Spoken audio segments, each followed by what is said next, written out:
Now, every year, thousands of press men and women converge to cover one of the most important meetings of our time, the Conference of Parties, or COP.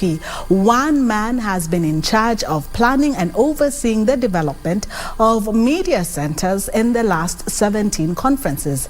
He is a proud Kenyan, a former producer with Kenya Broadcasting Corporation, and his name is Tim Davis from Nairobi. O'Brien Kimani talked to Davis at the ongoing COP27 about what it takes to execute at Harlequin task. And helping to put up a media center at COP27 is not a joke. But there is one man who has mastered this art, and his name is Tim Davis.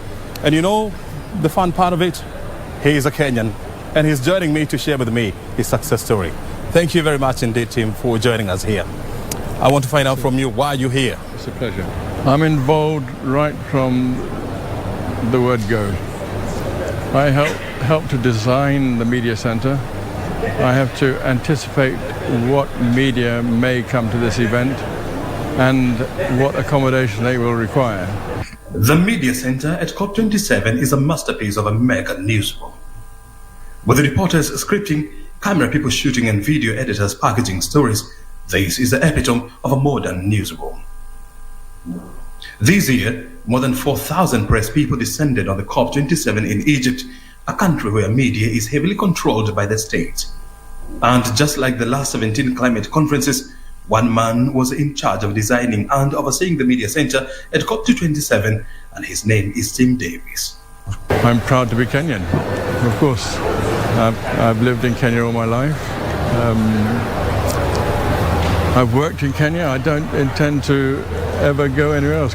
Kenya is my home, so I'm proud to display the flag.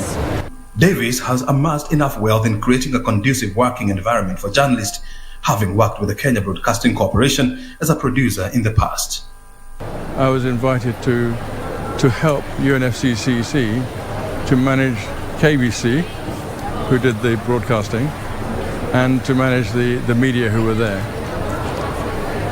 And I obviously must have impressed some people, because the following year they invited me to the next COP, and I've now been going to every COP ever since. He tells me that his satisfaction is when media can file their stories with ease and meet the strict story filing deadline. Wary of his age and the knocking frailty, Davis says he has 3 more COPs to plan before he retires. As I plan to leave the job, I will have to take on some assistant who can shadow me for maybe 1 or 2 years so that my job can continue. He says his recipe for success has been discipline, dedication, and commitment to duty, which has earned him the trust of the United Nations big shots around the world. From Sharm el Sheikh, I'm O'Brien Kimani.